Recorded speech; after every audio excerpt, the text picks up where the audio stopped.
We all know what happened with Battlefield 1. Call of Duty fatigue's at an all-time high, and poor Infinite Warfare ends up drawing the short straw between the three futuristic CoD games.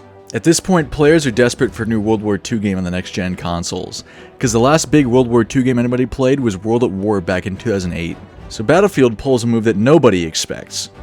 How about World War I, huh? Battlefield 1's been described as a World War II game with a World War I skin. And yeah, I'd agree with that, not that it's a bad thing.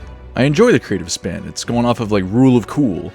It's not quite alt history, but there's a lot of prototype weapons, gear, etc. to give a unique experience, and to keep it fun so the gameplay isn't bogged down into what everyone always expects a World War I game to be, that being stagnant trench warfare fighting with bolt-action rifles and like one-shot kills. They even went so far as to include stuff tangential to the war, like having the October Revolution in the Russian DLC. We got 6 maps in that DLC. Or by adding like the Annihilator Thompson. It's like, if World War I had gone on for, what was it, like 8 more days, then these would have been used in combat. And despite these embellishments, DICE still wanted to pay homage to the history of World War I since it's very often overshadowed by World War II in media. They wanted players to better know the history of it so it wasn't super alienating. And this is where the Codex comes in. It's this big encyclopedia about weapons, vehicles, locations, battles, and you unlock more information about these things the more you use these certain guns. Like, boy, I like this MP18, and then it gives you more information about it, and you can go read up on it if you really want to. Even the weapon skins are references to other battles, notable figures, and even folklore and myths that came about during the war. And then Operations has the narrator later describing these historical events of these battles, and then let's say your side loses when in reality they actually won, she'll start this like speculative little discussion talking about what the effects of that would have been. Bottom line, they knocked it out of the park. So how do they follow it up? My theory was, since Battlefield 1 was trying to kind of shine a light on lesser-known, forgotten wars, I figured they'd set it during the Korean War. And I'd still love to see that, by the way. Like, imagine the Korean War with Battlefield 1 treatment. You got your blend of old World War II gear, like M1 and M2 carbines, but then you got your more modern weapons like AKs and FALs. You got jets becoming a thing now. And then you could have, again, your prototype weapons. You could have something like the EM2 or like prototypes for the M14. And then with the war stories, you want to go back to the war stories, you do like, okay, we have the Americans and the South Koreans. You could also talk about like the British and the Australians. They were a big part of this. And then you could have it like on the other side, like the North Koreans and the Chinese perspectives. But I'm getting carried away. All right, what do we got? Trevor Noah to announce the new Battlefield. Okay. Well, that's a weird pick, but whatever. I mean, I'm sure it's fine. The game is all that matters. So I'm sitting there watching the reveal stream. The music's wonderful. I mean, I'm starting to see blurry figures in the background. And then I see the silhouette of an MP40. I'm like, oh my god, it's World War II. Which, honestly, I mean, I was kind of disappointed already because Call of Duty World War II already came out like the year before. But, I mean, then again, like, it's DICE. That never makes something as bad as that. It's World War II with Battlefield 1 treatment. Now I'm hyped again. And my mind starts running wild with ideas. And then they start showing the concept art. It looks fantastic. Yet another win, right? They got the Panzer tank. It's smashing through debris. It's got all this, like, customization on it. The outfits look super cool. I'm like, yes, dude. Talking about, like, expanding upon operations mode, how it's going to last over multiple days, and, like, how the map's going to change and stuff. Then they show off the cover art for the game. And I thought, huh, that guy looks awfully young.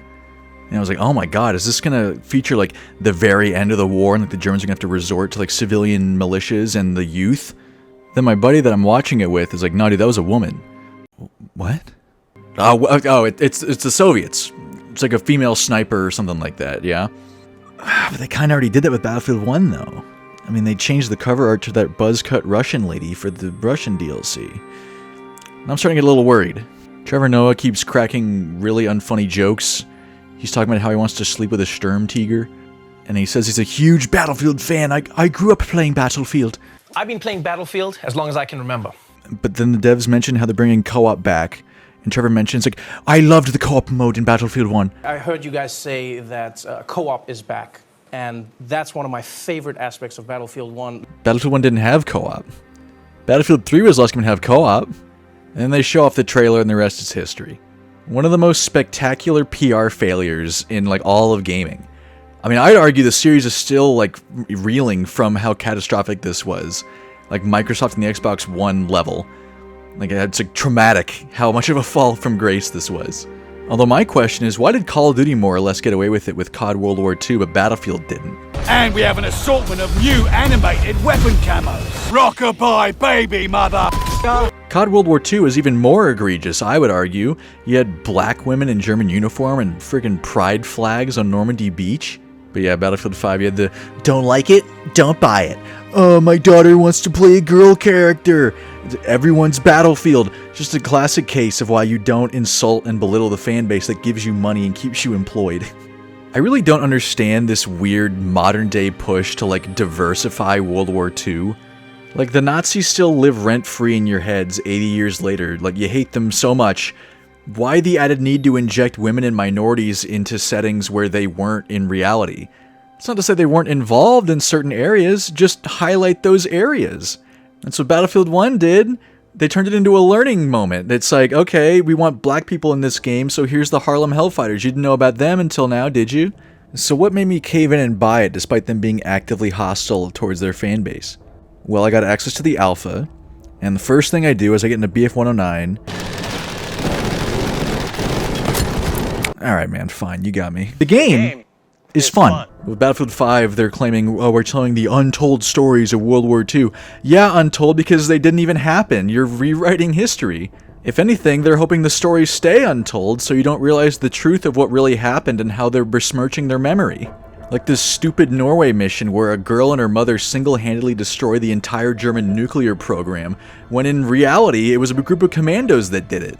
It would have been way cooler to have this big, like, group stealth operation and, like, have it actually follow what really happened. The Last Tiger was the only big winner, but it's so damn short. And the parts where you have to get out and, like, take on foot patrols by yourself are really bad.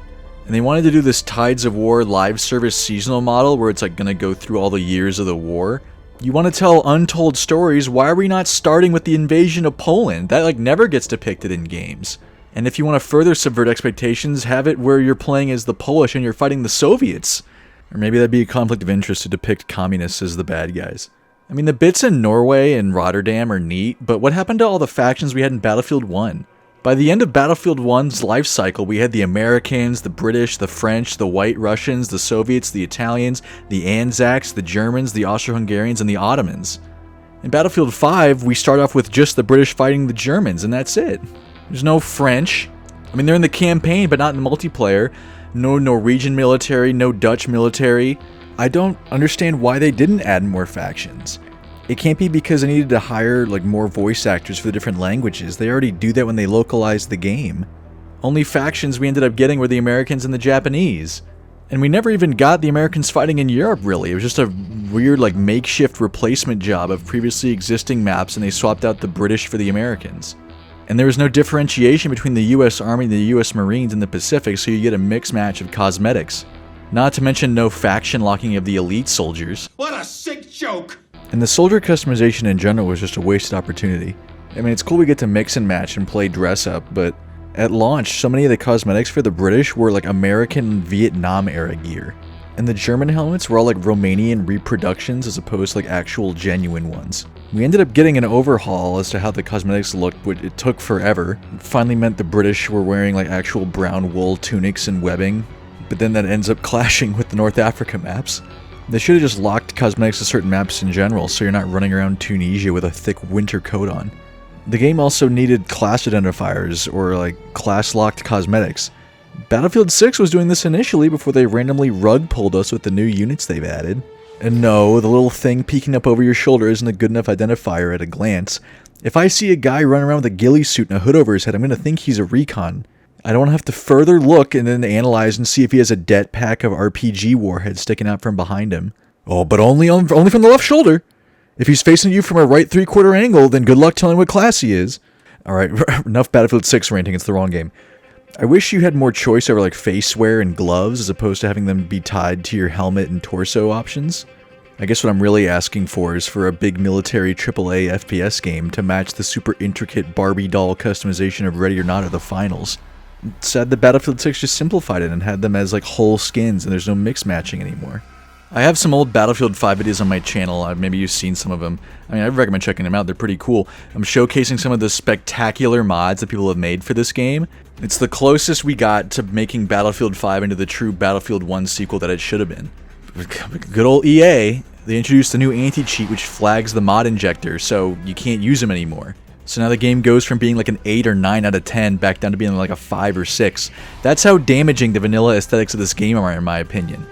I can only imagine what it would have been like if they didn't back down on having like the prosthetic arms, the tank tops, and the katanas.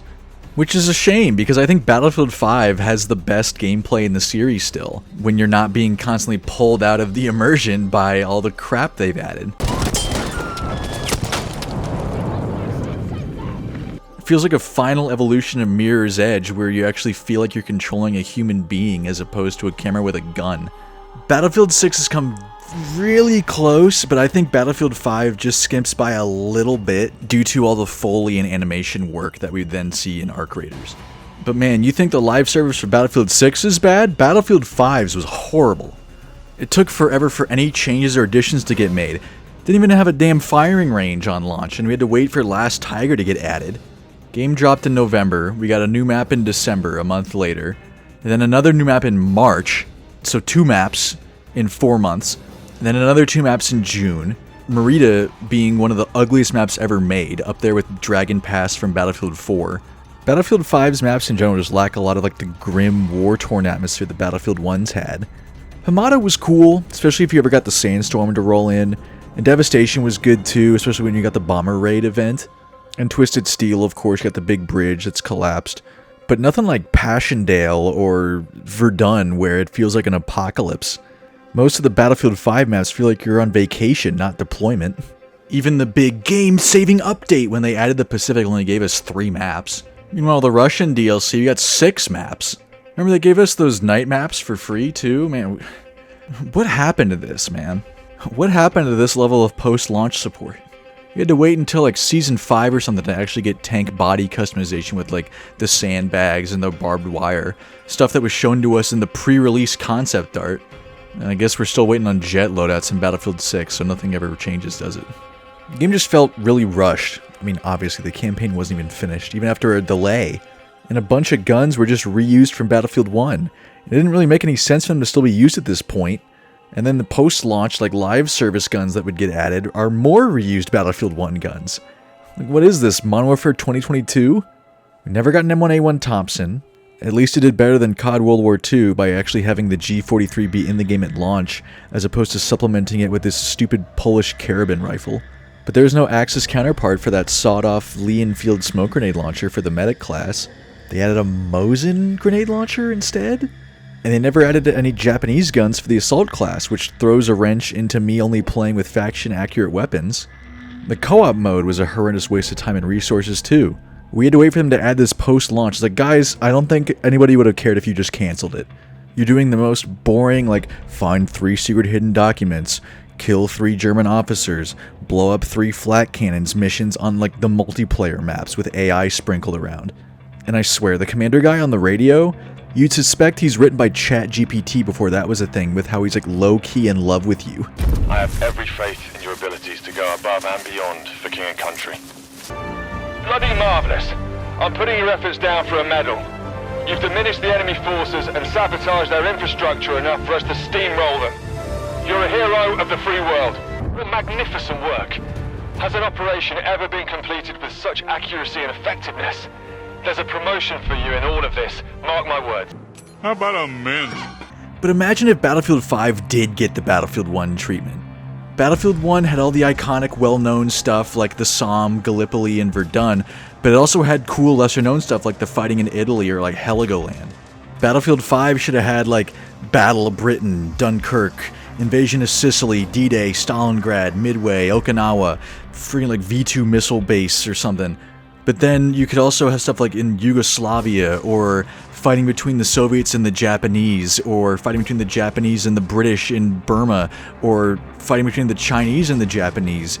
Again, like these tangentially related conflicts like Battlefield 1 did. You then could take it a step further and again do the Battlefield 1 approach with having like the prototype stuff, like prototype guns or like jet aircraft, stuff like that. thought they were already kind of doing that with how prevalent the V1 is in this game. But if I'm not careful, I'm going to get into how badly I want an alt history World War II game where the war went on for like another 3 to 4 years. I don't know. Happy 10-year anniversary to Battlefield 1, I guess. And I'll see you guys on the next Angry Joe show.